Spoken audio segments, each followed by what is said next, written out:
Hello and good evening, Chicago. Welcome back into Chi-Town Weekly here on IE Sports Radio, your direct feed for all that is sports. Adam Karnick back with you tonight for another episode. It's March. It's madness, baby. Bracketology season is here. We're going to break it all down tonight. Who's in? We know that the Loyola Ramblers have made it back into the big dance. We're thinking Illinois is probably going to make it in from the Big Ten. Anybody else that we know going to make it in? Anybody else we want? The Big Ten was really weird this regular season. We will break that down. We'll look ahead at the Big Ten tournament a little bit. All that, so much college basketball craziness for you tonight. We are going to have a lot of fun with it. But it's not just going to be college hoops tonight. Nope. We are going to get everybody caught up on the Major League Baseball labor talks and lack of same. I have been agreeing with the players on a lot of this, but I actually agree with the owners on something. We will talk about that. And finally, over to football. The NFL Combine was this past week. We had kids in shorts flying all around the football field. Who would look good in a Bears jersey this fall? We will talk about it. All that plus more coming up on Chi-Town Weekly. Buckle on up. Let's have some fun.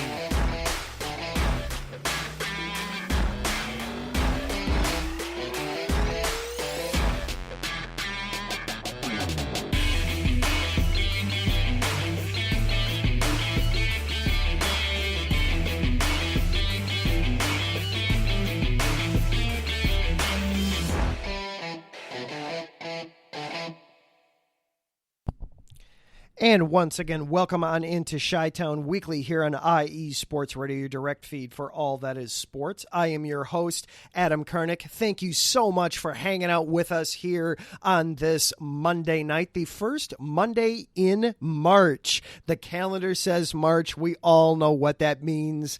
College basketball, March Madness, bracketology, whatever you want to call it. We are here for it. Going to have a lot of fun with that lined up for you here in this show. But before we get too far into it, we do need to recognize our sponsor this evening, and we've got a new promotion coming up here at IE Sports Radio that we want to make sure everybody knows about.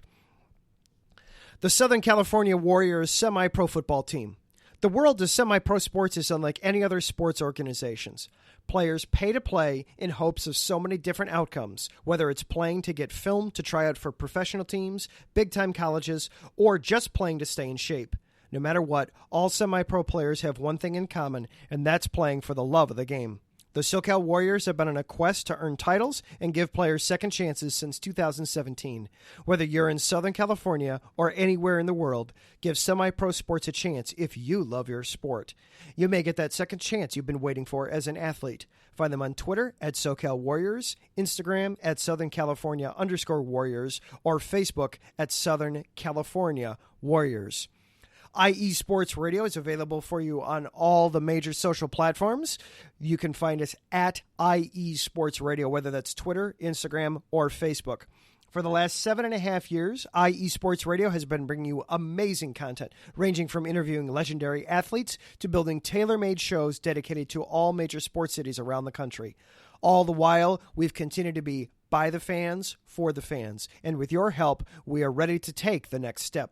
When you go to our website, iesportsradio.com, you'll see our Patreon link with 5 different tiers, the first one starting at just $5 a month. This donation gets you shout out on all 32 of our shows. Higher tiers include IE Sports Radio merchandise, access to our podcasting university, and even a chance to be featured on a segment of our flagship show, The Defining Moment. Thank you all very much for continuing to make IE Sports Radio your direct feed for all that is sports. And while you're there at the website, too, you be sure to check out our blog. We had a recent post made by our very own Amanda, who hosts the Frozen Takes show on Saturday afternoons talking about Minnesota.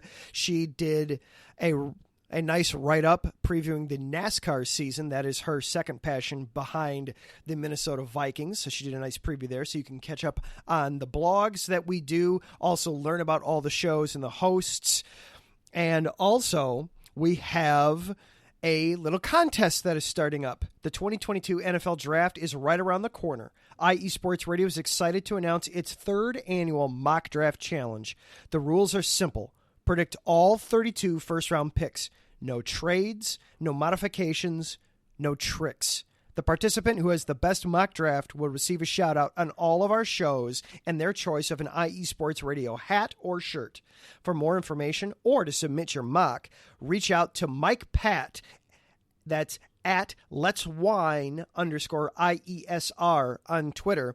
Mike is the host of Let's Whine About Sports on Sunday nights here on IE Sports Radio. He runs the blog. He manages all of the mock draft picks, so be sure to reach out to him. And best of luck on that. And this show is, of course, available to you on Twitter at IESRC. It's where you can follow along. You can also follow along with me personally at Adam_Karnick. And if you're listening live tonight on Twitter or on Spreaker, hop on into the chat. Good evening, Taryn. Good evening, Gina. Gina was on just before us with a special edition of Reppin' in NorCal. And Taryn will be on right after us with another episode of Set Point, getting us all caught up on volleyball. All right. That was a lot of words. Now, let's get to some bracketology talk.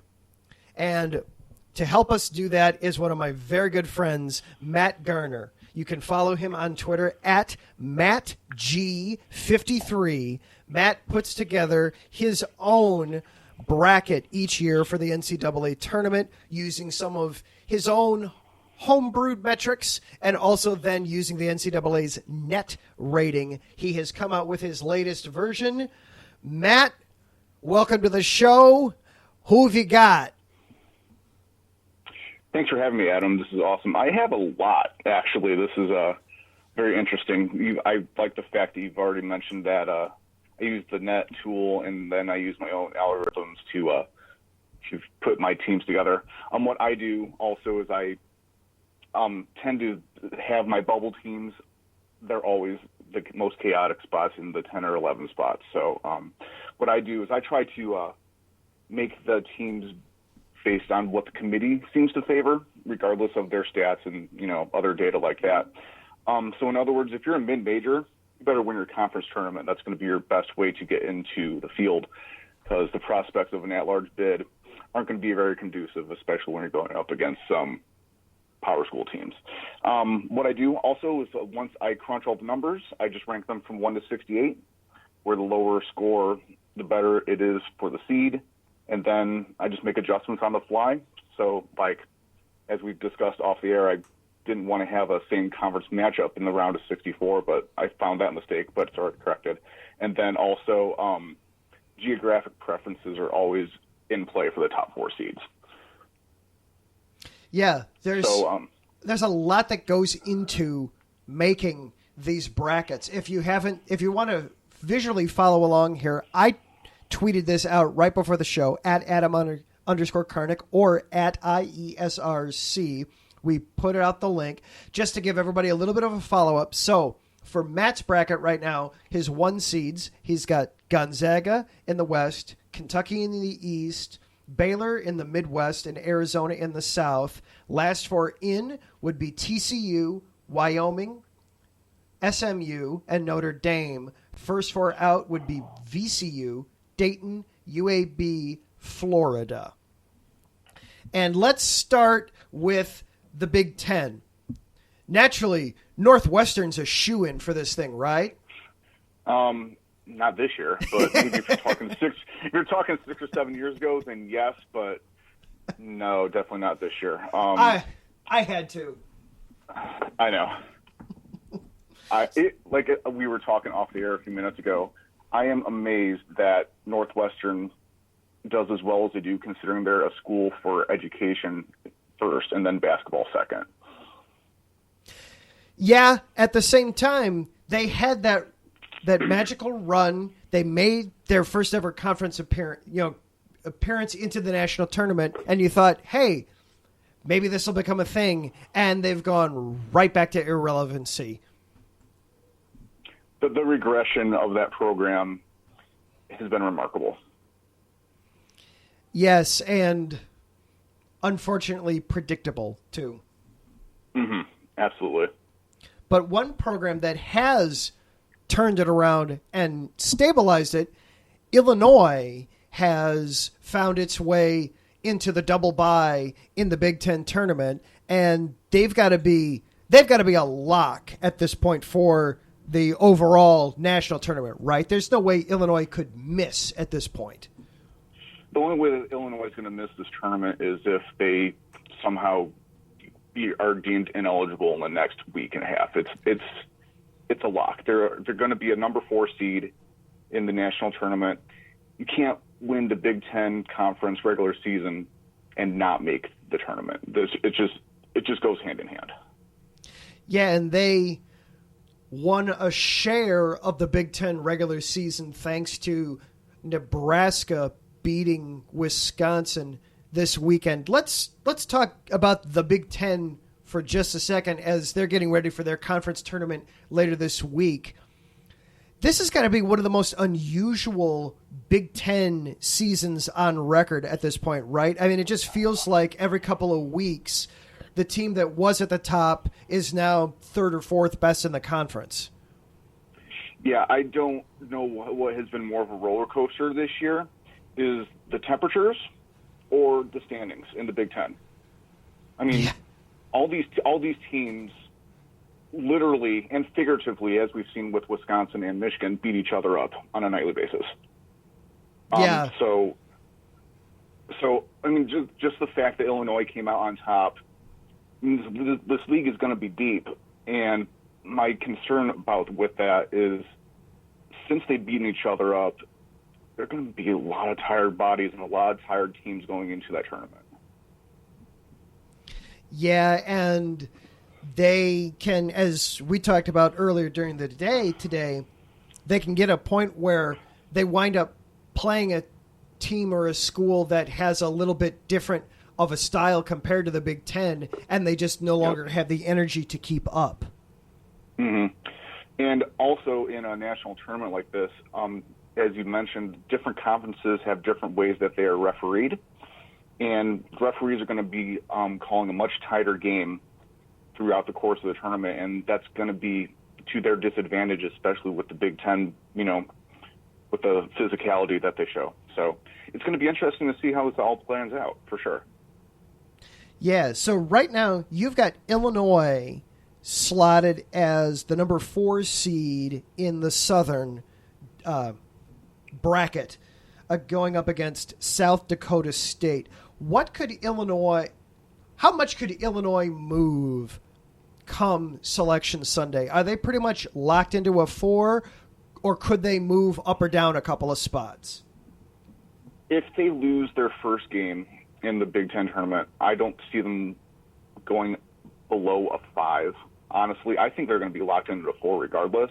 Now, if they win the whole entire Big Ten tournament, they can move up to probably a 3 seed, but 1 and 2 seeds are out of the question at this point. Okay. Yeah, and your 1 seeds again, they were Gonzaga, Kentucky, Baylor, and Arizona. Could that be affected much by, as we're getting now into conference tournament play? Are those going to see much change come Sunday?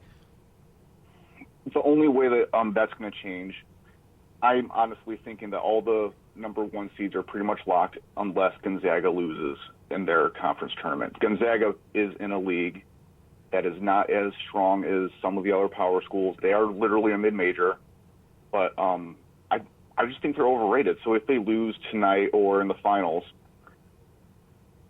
who knows what could happen. So I think they're going to be well locked into that number 1 seed, but that's the team I actually have the least amount of confidence in. Yeah, that makes sense. It's always so hard, even though Gonzaga, they've been such a powerhouse in college basketball for the last 20, 25 years. They are still a mid-major. It is always hard to understand how to value a team like that, a school like that. I'm trying to real quick on the fly. I apologize that I didn't have these written up right before we started. How many Big Ten schools do you have in currently? I know I'm seeing 6. There's 7 others, including Illinois, so let's call it 8. Okay.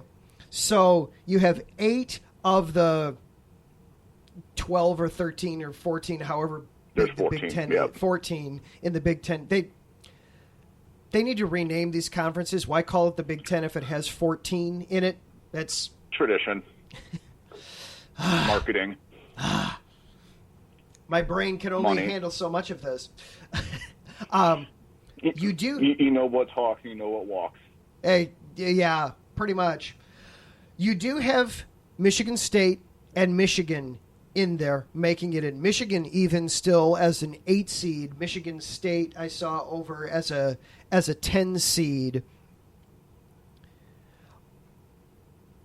I feel like those two teams are kind of getting respect for their tradition, for their legacy, almost like a legacy bid. Are they being overvalued at all by the committees? Honestly, with Michigan State, and I agree with you on the point that you think it's going to be a traditional school that's going to always be making it to the NCAA tournament. They have not shown me much of anything in the last 2 weeks. Michigan, on the other hand, ever since Juwan Howard got suspended and Phil Martelli took over the program, they went 3-2. But at the same time, those 3 wins that they got, no one expected them to actually attain, especially when your head coach is out for 5 games for making some very, very poor choices. But Michigan's trending up at the right time. Again, Michigan State is one of those teams that you expect them to be in the tournament based off of their pedigree and their history from other years. But at the same time, Tom Izzo knows what he's doing with that program, and I can never bet against them. If they make the tournament, they're going to go a long way, even as a 10 seed. Yeah, Izzo always knows how to get his team ready for the tournament. Taryn chimes in the chat saying Michigan is better without Juwan Howard. Maybe. When, like I said, when your assistant coach that took over the program is Phil Martelli, who had success at St. Joe's when Jameer Nelson was there, he knows a thing or two because he's seen a thing or two. Not to take away things from Farmers Insurance, but he's been there. He knows how to handle these players, and I think that Michigan did the right thing by sending it over to him while Howard was paying his consequence. Yes, he was paying his dues. Talking with Matt Garner here, breaking down some bracketology as we get ready for Selection Sunday in 6 days. So one noticeable name missing from your collection of Big Ten teams is Rutgers. Rutgers, shockingly, has earned the double bye in the Big Ten tournament. They've automatically qualified for the quarterfinals and beat seemingly everybody. They beat Illinois at one point. They beat Michigan. They beat Michigan State. I think, if I remember right, they beat Purdue. But at the same time, they're 18-12. Yeah, that was the game that Purdue lost for their first time right after they were rated number 1 in this country. Yeah, that's a letdown to lose to Rutgers at any point, but especially at that point. So what do we make of Rutgers? They're 18-12. You have them out. Is there anything they could do in this tournament short of winning it to qualify for the tournament? If it were me, I'm not the selection committee, but if it were me, they have to win that. They have to make it at least to the championship game, and they might not even be enough to save them. They have to win. That's the bottom line here. And they've proven that they can when they are on, when they're on. But when you have a net rating of 75, you're not even one of the best 75 teams in the country based off of this evaluation tool.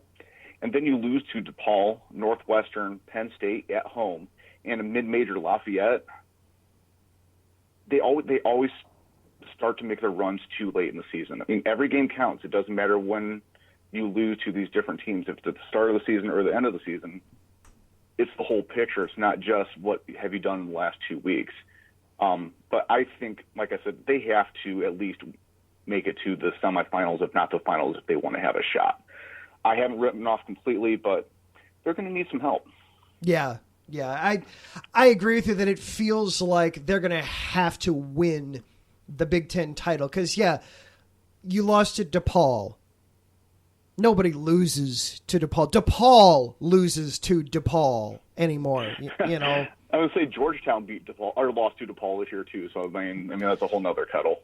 Yeah, well, the Big East is a lot of the conferences this year are just kind of weird. It's kind of not as odd as last year where we had Alabama legitimately making a run for a 1 seed heading into tournament time, but we're still there's some odd stuff going on. One thing though that has not been odd and has become a constant is Loyola winning the Missouri Valley and heading into the big dance. They're now their third time in the national tournament in the last 4 tournaments, and they've won the Missouri Valley for the third time in the last 5 seasons. What do we make of Loyola?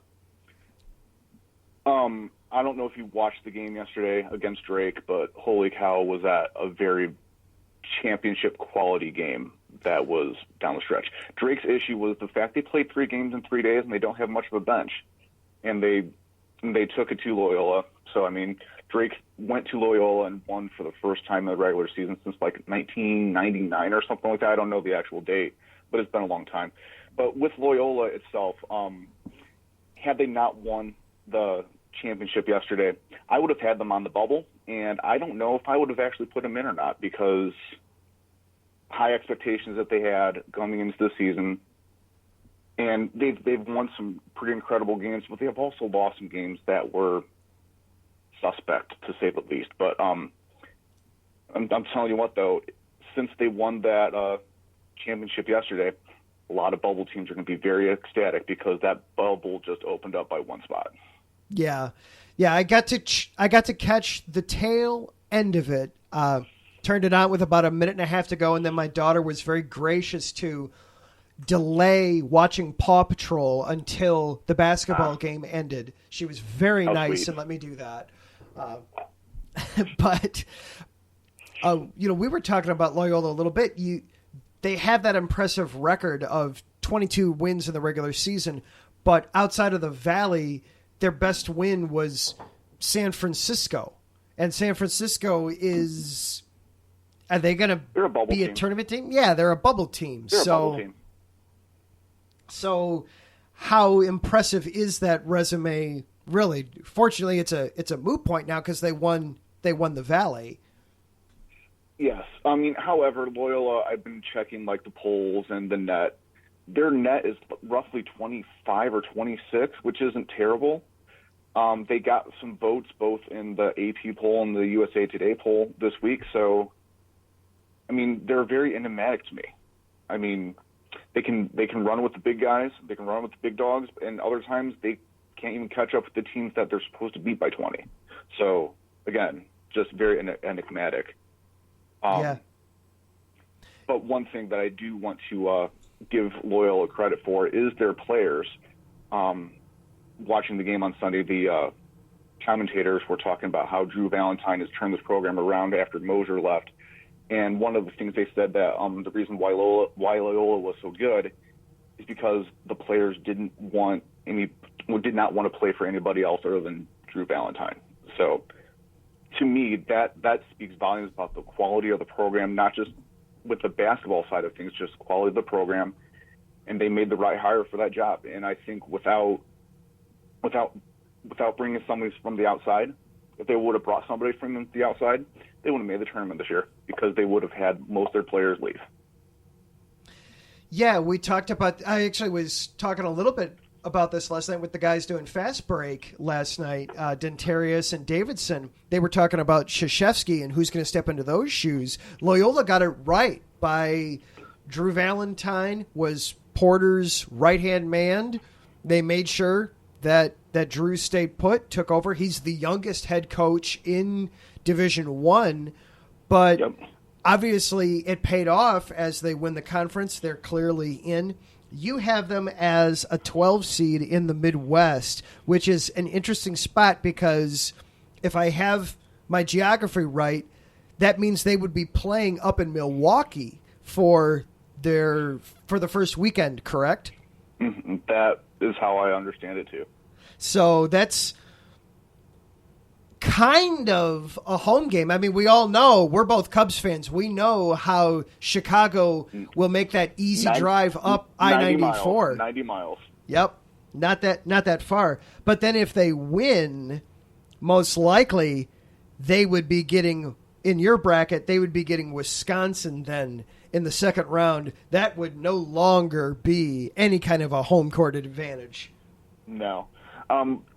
The interesting news about why I actually put them as a 12, as you know, in recent years, a 12 always beats a 5. In the last 30 years, there's only been one tournament where a 12 hasn't beaten a 5. So I kind of strategically put Loyola there because that would be my 12-5 upset. That would be Loyola upsetting UConn out of the Big East. That would be excellent. All right, so we know Loyola's in.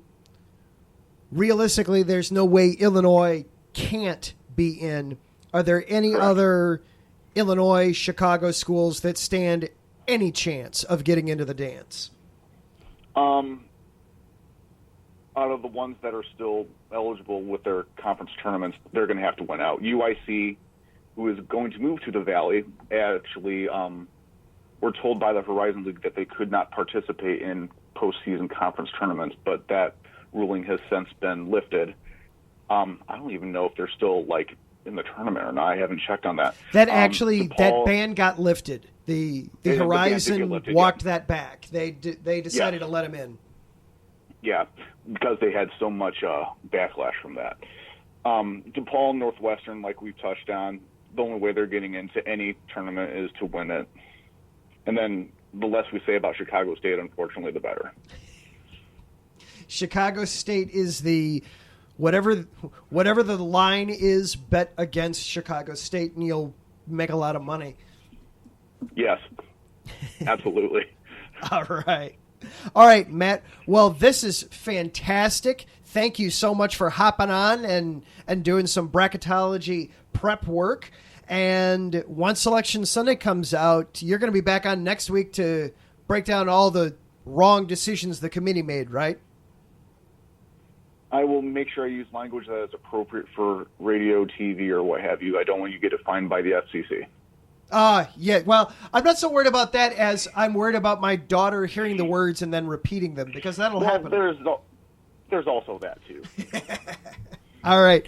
Matt Garner, you can follow him on Twitter at MattG53, breaking down bracketology here for us. We really do appreciate it, Matt. Thanks for having me.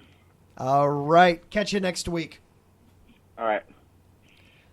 All right, and with that, we are going to take a quick break, and then on the other way back, on the other side of it, we got to get caught up on all the ridiculousness going on between Major League Baseball and its union, and I actually agree with the owners on something. I will explain that next. This is Chi-Town Weekly here on IE Sports Radio, your direct feed for all that is sports.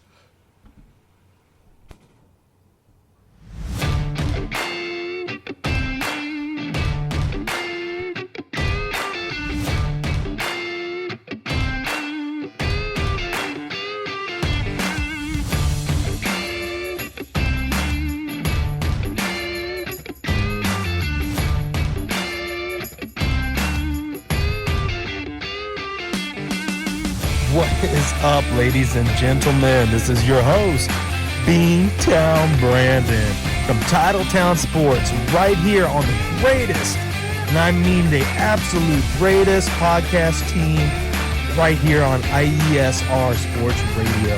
That's right. Come join me every Wednesday at 9 p.m. Eastern Standard Time, live from the greatest city on earth, Boston, Massachusetts, here to talk about all things Boston sports. That is right, baby. We get in to talk about some Boston Red Sox, Boston Celtics, Boston Bruins, New England Revolutions, Boston College Eagles, and of course, your host's favorite team of all, the New England Patriots, baby. Woo! That's right. Come join your host, Beantown Brandon, and let's relive all the glory days of the past, all the great championships that we've endured, all the horrible, heartbreaking losses that even yours truly chooses to forget. So you know what? Grab an ice cold Samuel Adams. Come with me to Faneuil Hall as we go pick up that lobster roll we've been craving earlier in the week. Let's get some clam chowder, warm ourselves up to some Titletown sports. Any way you like it, we're going to have a blast.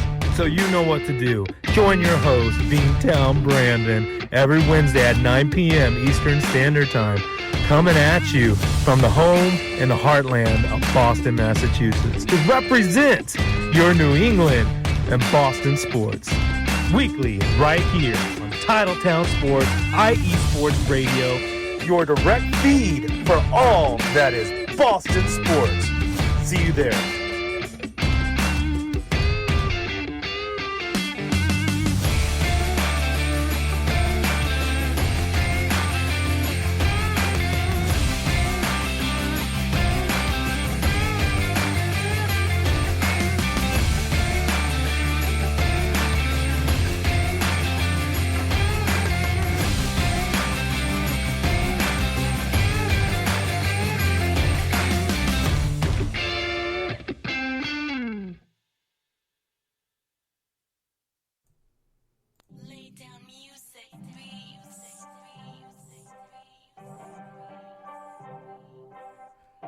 Hey, what's up, BS3 sports fans? If you love listening to the BS3 Sports Show, check out the weekend wrap-up every Monday at 12:15 Central Time, 1:15 Eastern, recapping the weekend in sports like you never heard it before. Comedy, interactive chat room, it's a must-listen. Weekend wrap-up on Spreaker.com. Part of the X Squad. Check it out. You won't be disappointed.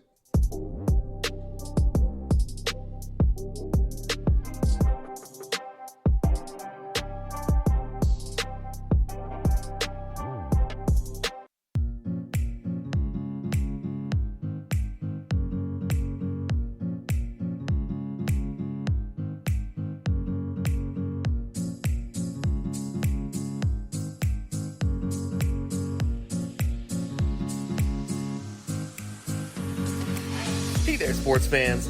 Are you looking for a sports show that maybe isn't 100% about sports? Then you might want to check out the Sports Couple Perspectives right here on IE Sports Radio, your direct feed for all that is sports. Most sports shows cover only scores and stats, and while we're not opposed to that, we dig a little deeper into sports issues and some of the hottest topics in athletics.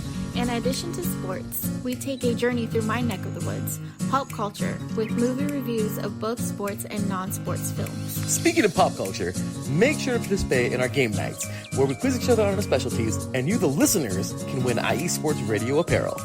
We always have a great time learning more about each other's worlds, one show at a time. So join us each week on the Sports Couple Perspectives, right here on IE Sports Radio, your direct feed for all that is sports.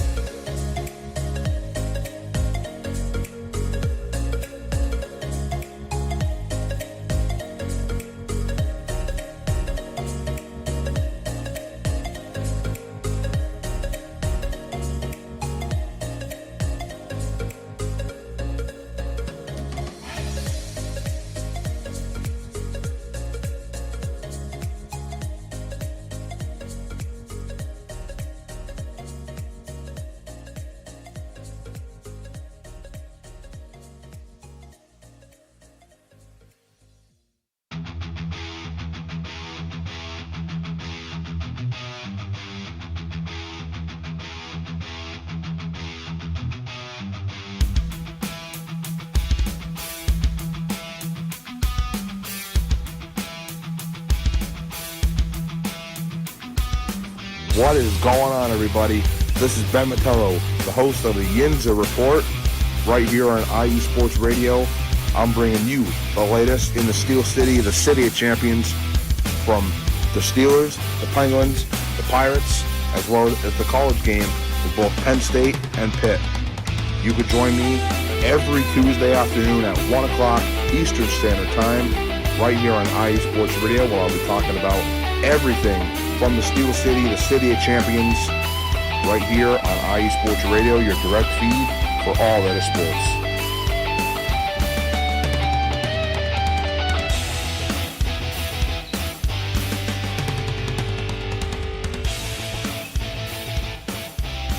And welcome back into Chi-Town Weekly here on IE Sports Radio, your direct feed for all that is sports. Once again, I am your host, Adam Kernick. Thank you so much for hanging out with me here tonight, whether you are live on this Monday night or if you're just hanging out later on in the week. However, I am here for you. I'm glad to be here for you. And Matt wanted me to make sure that I pointed out to everybody that he is going to have his latest and last bracket. He's going to put that out either late Friday or during the day Saturday. He's going to get that last bracket out to get everything up to date, and we will definitely be dissecting that next Monday. We're going to see just where the committee screwed up and how they should have gotten it, because we'll know. And a good evening. Also, I see Mike jumped into the chat during the break there. Good evening, Mike. Again, if you want to take part in the IESR NFL Draft Challenge, our third annual one, he's the guy that you want to send those mock drafts to. Again, that's the first round, making all 32 picks, but no trades, no modifications of any kind. It is just the order as it sits right now, making your picks on who goes where to what team. So before we get into the NFL, I do want to talk about the NFL and the Combine and that went down last week. But before we get to that, I do want to talk a little bit about MLB. Of course, last Monday, there was just the tiniest hint of some possible optimism that maybe, just maybe, they weren't going to blow the whole thing up and ruin the entire season before it even got started. And in fact, we woke up Tuesday morning and we were told, hey, we've decided to extend the deadline till 4 o'clock Central Tuesday afternoon. Well, then, yeah, as Mike says, the absolute tiniest amount of optimism. Yeah, it wasn't almost so much optimism as it was, there was a slight lack of pessimism about it. And then roundabout, I don't remember if it was 1 or 2 o'clock. The point is, very early on, well before the deadline, we found out that, oh no way. There's no way a deal is going to happen. They are going to be shutting this down. And sure enough, Rob Manfred comes out later in the day and announces that the first 2 series for every team has been canceled. They have no intention of making them up. They have no intention of paying the players. The players say, of course, at this point, hey, if you want your expanded playoffs, you're paying us for 162 games, whether we play them or not. And the whole situation gets even messier and dirtier. Yeah, Matt commenting that Rob Manfred is a tool. He is. He is a tool. It's hard to get too upset at him because at the end of the day, he is just a tool. He is nothing but a mouthpiece for the owners. He gets paid a lot of money to take the brunt of the blowback for when the owners have ridiculous, stupid, idiotic ideas. One of the things that came out this past week as a result of all this, Jason Hayward, Cubs outfielder, took to Instagram and he shared the picture of Rob Manfred smiling while announcing that games were getting canceled. And I'm going to paraphrase what Hayward said. It was a long Instagram post worth reading, but effectively what he was arguing, and I don't think he's wrong on this. I've heard a lot of people make this claim and make this argument that The owners went into this all along with the intent of making sure that games did not get played in the month of April. The reason for that is April is the month where teams either make the least amount of money or they actually lose money in the month of April because school is still in session. So you're not having families come out to the ballpark during the week. You're having a lot of games where the stands are at best half full. I mean, if you're going to whatever the hell they call the South Side Park now, the Great Lone Raider, whatever the heck it's called, U.S. Cellular, whatever its name is now. I can't believe I'm blanking on it. Or down in Tampa Bay, or up in Minnesota, or basically places that aren't Boston, New York, or Wrigley Field. The stadiums are very empty. And a lot of the teams actually guaranteed rate. Thank you, Matt. Guaranteed rate. A lot of teams break even at best in the month of April. So the owners are looking at this as, hey, we can cancel these games. We'll make that money back up by having these expanded playoffs that we've already promised to our television providers, to ESPN, to Fox, to TBS. We've already promised them expanded playoffs. We'll be able to make up any money that we lose in April by not having games in April. We'll make that up by the revenue we make late in October. And then we won't have to pay the players for games, and we don't have to open our ballparks to only half capacity. I actually don't have a problem with that general premise, with the general premise of the baseball season is too long, that it's too big. I actually don't have a problem with that. I've come out a lot in the side of the players throughout this whole thing. This is one thing I actually agree with ownership on to a degree. The MLB season is too long. 162 games is way too long. To me, it would make I have been wondering this for years of why they start. I mean, this year they were going to start in March. Now, granted, it was March 31st, but still, they're talking about March.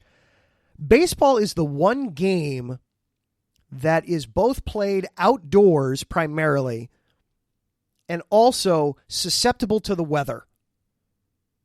You know, football, if it snows or if it rains, you still go out there and you play. Basketball is always played indoors. Hockey is almost exclusively played indoors. Soccer, they'll play. They will, unless it's like lightning, they're going to play, even if it's bad. Baseball is the one team sport where they will play outdoors primarily, but you have to keep an eye on the weather report because if it's less than 50 degrees, tut looks like rain, they don't want to play the game. And I don't blame them. Having played baseball in cold weather, it's awful. Having attended baseball in cold weather. I mean, it's one thing if it's cold. It's another thing when you get rain involved in the cold. It's just miserable. Or as we've seen in Chicago and Cleveland and Minnesota in past years, it could be snowing still in April. Nobody wants to play baseball in the snow. That's not fun for anybody. It makes for a cute picture, and you get over it about 5 minutes, and you go, why are they doing this? So I don't have a problem with the overall concept of shortening the season. 162 games is too long. I would say an ideal number would be more like 120 or 140. Now, if that's too short for the players, you can figure out some ways to work in some doubleheaders. You know, maybe have some Saturdays in June and July when you know the weather's going to be good and it's not a travel day, throw some doubleheaders. Schedule doubleheaders. That's a way to sneak some extra games into the schedule if you're trying to figure out a way to do that. If you feel that 120 is too short, schedule some actual doubleheaders instead of just using that as a last resort or an emergency option. Just flat out put them in the schedule. There's ways to manipulate it. But to me, I feel like baseball, it makes sense to wait until May to start the regular season. And then, especially if you want to do an extended playoffs, boy, you better be done with your regular season. I'd almost say middle of September, because you don't want to make playing your World Series in November a habit. I know sports as a general rule is all about extending the season and make it go even further and further and further. We talk about, we were just talking with Matt about March Madness. March Madness ends in the middle of April now. The Super Bowl is darn near Valentine's Day now. It's in the middle of February. It's a natural thing for schedules to get bigger, but you don't want to be playing your World Series in November, because then you run into the cold and the rain and the snow all over again. So I agree with the general idea that you want to avoid April. The one thing I would say in defense of April is Jackie Robinson Day. Jackie Robinson Day is April 15th. I think it would be very cool if going forward, MLB would make Jackie Robinson Day opening day. That is when you open the season. I'm loving the comments in the chat too of how late all the seasons run. Keep them coming. Hockey going into May. Hockey actually goes into June. Is the Stanley Cup final is in the first couple weeks of June. I'm not the only one that's had this crazy idea. Cool. Mike's had my idea too. I'm guessing you're referring to Jackie Robinson. Confirm for me, Mike, which idea of yours I stole. I love stealing ideas.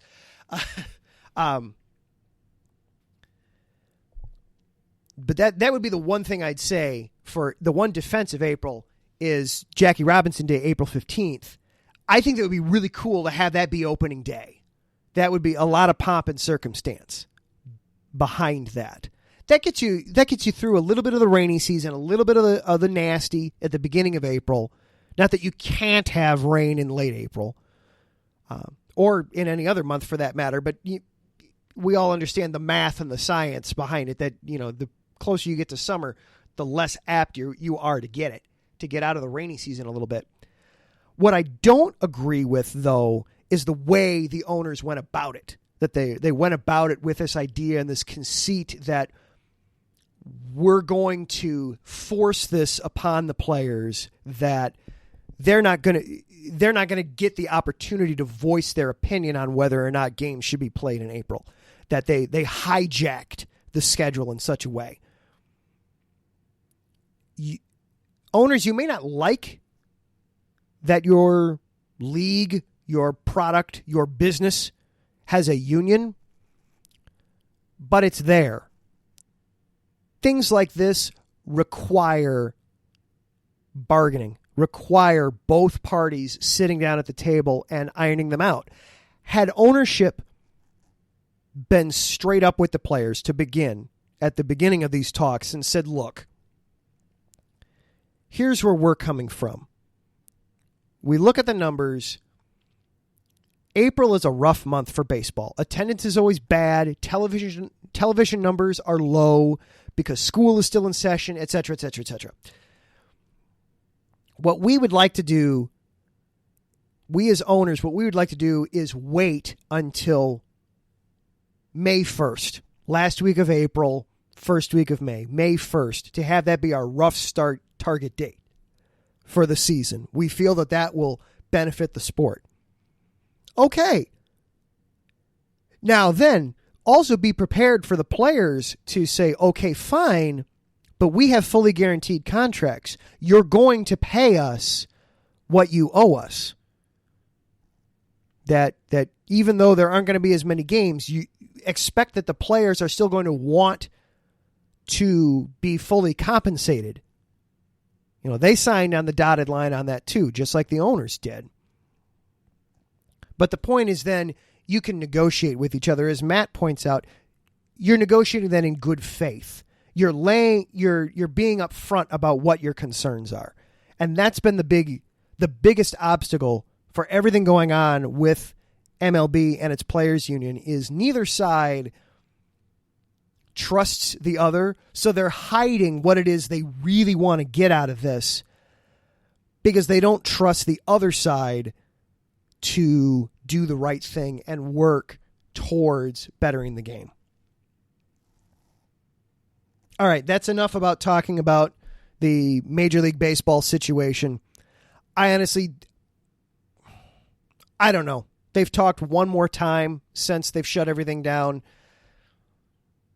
I have no idea. At this point, it actually behooves the players to hold out longer because money reasons.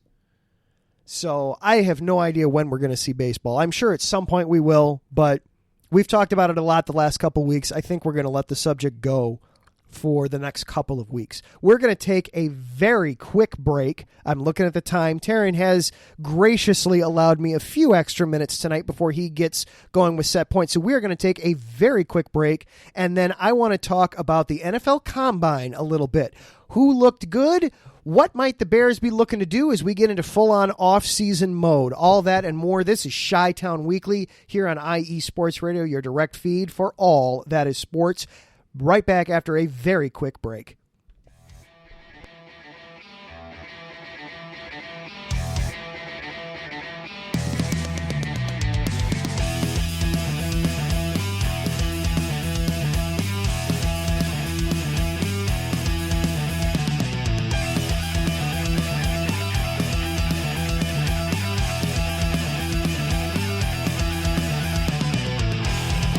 It's IE Sports Radio. It is your direct feed for all that is sports. It is Philly Sports Talk with Cash and Chris every Tuesday night right here on IE Sports Radio, your direct feed for all that is sports. Philly Sports Talk with Cash and Chris is the most comprehensive view on Philadelphia sports exclusively right here on IE Sports Radio. You know what it is, your direct feed for all that is sports. Tuesday night, IE Sports Radio, Philly Sports Talk with Cash and Chris.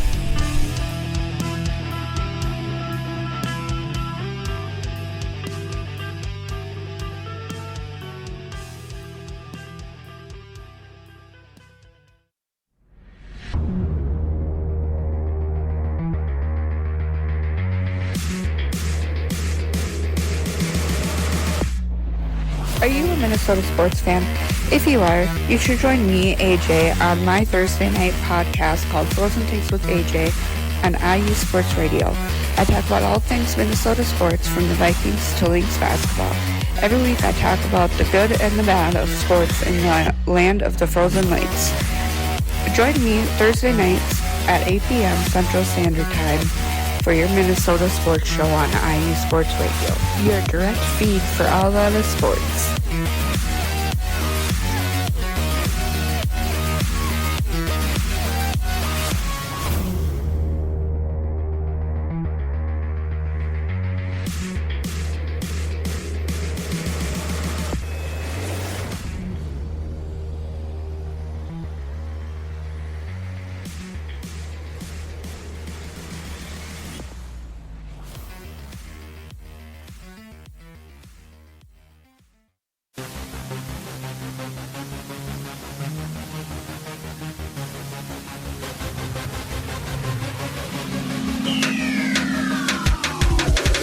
What's up, everybody? This is Taryn Rodriguez.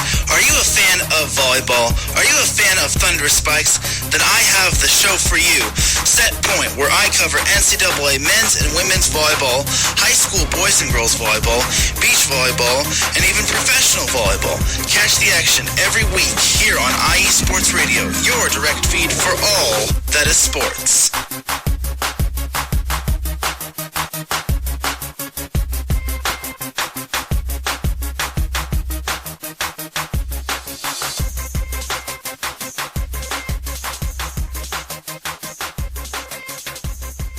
And, of course, Set Point is going to be coming up right after us tonight. Taryn did message me a little bit during a break and say we can go a little long tonight, so he'll be on in about 13 minutes. You have found your way back to Chi-Town Weekly here on IE Sports Radio. I am your host, Adam Karnick, here with you for one more segment a little bit before we get out of here tonight. The NFL Combine was last week. 21, 22, 23-year-old men wearing tank tops and shorts and doing drills. Huzzah! How exciting. I know for the workout junkies, I know for a lot of people, they get crazy excited when the Combine comes around. It's like watching gym class. I really can't get that excited for it. Don't get me wrong. It is a fantastic wealth of data and information. We can have sometime a very long and lengthy and probably, frankly, boring conversation of just how useful most of that data is. But there's an awful lot of data that they collect, whether it be 40-yard dash times, the holy grail of football combine statistics, or broad jumps, or shuttle drills, or high jumps, all kinds of crazy stuff that they go through. But a lot you cannot downplay the significance of it in the NFL calendar. It is the unofficial start to draft season. It is the unofficial start to the NFL's free agency moving period. We have now hit the point in time where in the NFL calendar where the new league year starts, we start to see people move around, free agents go to new teams. Everybody talks about who's going to go where, what are you looking for, what are the holes on the team. Our own Mike Pat has done an excellent job of breaking down some of the, in years past, how guys have done and what holes they need, what players are available. So it's always a fun time, even though I don't necessarily get into watching all the guys do the drills. Nothing against anybody that does. They televise it for a reason, because there's an audience there for it. I'm just not really that audience. There were some amazing performances, though. We had one of the cornerbacks that ran the 40-yard dash in less than 4.3 seconds. That's just insanely fast. We saw a defensive lineman, a 350 or 60 pound defensive lineman run a 4.7 second 40-yard dash, which is just, to see that large of a human moving that quickly is frankly kind of terrifying. To me, the position that would be of most interest, and we heard a lot about it going into the Combine, and it was confirmed, is that this wide receiving class is deep. There are a lot of guys that are going to be really good. And that's advantageous for the Bears because, as new general manager Ryan Poles put out, they haven't exactly been dealt a great hand, only having 5 draft picks, none in the first round, none in the fourth round. They've only got, as of right now, they've only got 2 picks that would be in the top 60 in the entire draft. Of course, you'd love to have more of those picks. I don't know how on earth the Bears could do that. There's been a lot of talk the last week or so about, the Bears could do some different things to get some extra picks. To me, there's only 4 players that they could trade to get anything of relative value. And one, there's absolutely zero chance that they'd trade him. That's Justin Fields. There's no way they are trading Justin Fields. They could get something for him. They could get, I know there was a report out there a few weeks ago that all they'd be able to get would be a 2 or a 3. Ha! Ha! I say, ha! If you're coming at me with anything less than a first round draft pick, I'm hanging up the phone immediately for Justin Fields. So you could, in theory, trade Justin Fields. That's not happening. So what are you left with that could actually bring anything back of value in a trade? You've got one offensive piece, David Montgomery, and two defensive pieces, Robert Quinn and Khalil Mack. Montgomery, he's a good running back. I have nothing against him. Jonathan Wood, if you follow him on Twitter, did an amazing breakdown statistically of kind of what Montgomery is. To put it simply, he's replacement level at a running back. He might even be slightly below replacement level in some areas. He's a good running back, but he's not all world. He's not the kind of running back that you would necessarily build your offensive around. Is he worth bringing back? He's entering the final year of his deal. That's part of why there's talk about potentially trading him. Is he worth bringing back and offering a contract extension to? Of course he is. Is he worth resetting the running back market? Is he worth paying within the top 5 or 10 running backs in the league? I would say no. So if you get the feeling that maybe you're going to be quite a ways apart on what Montgomery and his camp feel he's worth and what the Bears feel he's worth, if you feel like you're a lot apart, he's somebody you could look at flipping and maybe get something back in return. Probably not a ton. You're probably only talking maybe a third or a fourth, possibly even less. I would be very disappointed if they got less than a 4th round pick if they were to trade Montgomery. But some of that's the positional value. But then Quinn and Mack, those two are interesting if you're serious about trying to get some draft capital, trying to get some extra draft picks. Robert Quinn, if you've ever heard the expression buy low, sell high, when it comes to athletes, what that means is you want to acquire them when they're about to have a big season, and you'd want to trade them off when they've just had about the peak season that they're ever possibly going to have. Robert Quinn had 18 sacks last season, reset the Bears' single sack record. Overtook the sack man himself, Richard Dent. He's 32. He's going to be 33 before the season is out. I don't see him putting up numbers like the odds would tell you he's not going to be able to put up a season like that again. We just saw Von Miller get traded and get a second round. I think it was a second round and a 4th round pick is what the Rams gave up to acquire Von Miller, who's a little older but a similar player. If you were to come to me and say, "Hey, I'll give you a second round pick in this year's draft for Robert Quinn," I'm taking that. I'm taking that deal because I don't think Robert Quinn. He had an amazing season. He's streaky.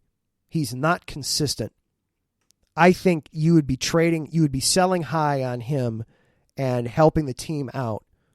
I'd be okay with that move. Khalil Mack is interesting because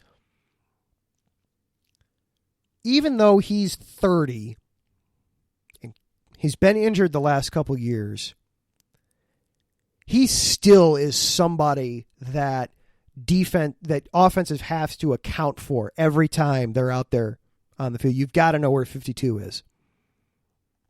And even though with the Bears, he's had success rushing in a 3-4, and the Bears are transitioning back to a 4-3. So he would go back to playing with his hand in the dirt and being a true defensive lineman again. He did that before. He did that with the Raiders and had tremendous success. So he could do it. At the same time, if somebody came to me with an offer of a 1st-round pick for Khalil Mack, I'd have to think long and hard about that. I think I might take it if you were to come to me with that deal. At the same time, if they keep them both, I have no problems with that too. You need to have pass rushers especially with this kind of defense, and you know those guys could do it. For me, as we get into the offseason for the Bears, right now, my top two needs for them are absolutely offensive line and wide receiver. Offensive line, Mike did an excellent breakdown of this a few weeks ago in our blog. There are a ton of offensive linemen that are going to be available in the free agent market. I have no problem with the Bears looking that way to try to bolster their offensive line. I want to see what Borum and I want to see what Jenkins can do at the tackles. But if you want to go out into the free agent market and try and shore up some of that interior of the line, I'm all for it. And then wide receiver, this class is crazy deep. It's one of the few positions that the Bears, even though they don't have a first-round pick, they could still get somebody really talented with their first pick in the second round. They could still get somebody extremely talented to plug in across from Darnell Mooney and help Justin Fields. And that's what Poles said he wants to do, is they want to build around Fields, and he feels that the way to do that after watching the Bengals is to give him some weapons, give him some guys to throw with. One of the guys that's out there potentially was one of Fields' teammates in college at Ohio State, Chris Olave. I believe I said the last name correctly. I may have gotten that wrong. He's somebody that probably talent-wise is a first-round talent, but because this class is just so darn deep, he might fall into the second round. That would be an excellent guy for the Bears to go get. I'd love to see them, though, grab a wide receiver if they can with that first pick in the second round. That's going to do it for our show here tonight. A huge thank you to Matt Garner for hopping on and doing some bracketology with us tonight. Matt is hopefully going to be on with us next week again, same time, as we look at how everything broke down on Selection Sunday. So we will go through that and break down and get everybody ready for the tournament. Thank you to the Southern California Warriors for sponsoring us this week. Thank you to everybody in the chat, Taryn and Gina and Mike and Matt, and my mom stuck in there for a minute. Thank you, everybody, for listening live. Thank you to Larry for continuing to do all the hard work he does behind the scenes here at IE Sports Radio. We really do appreciate it.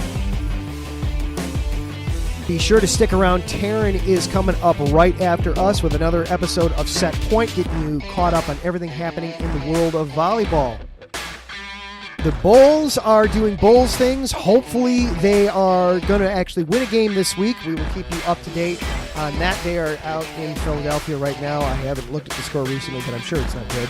And it's not.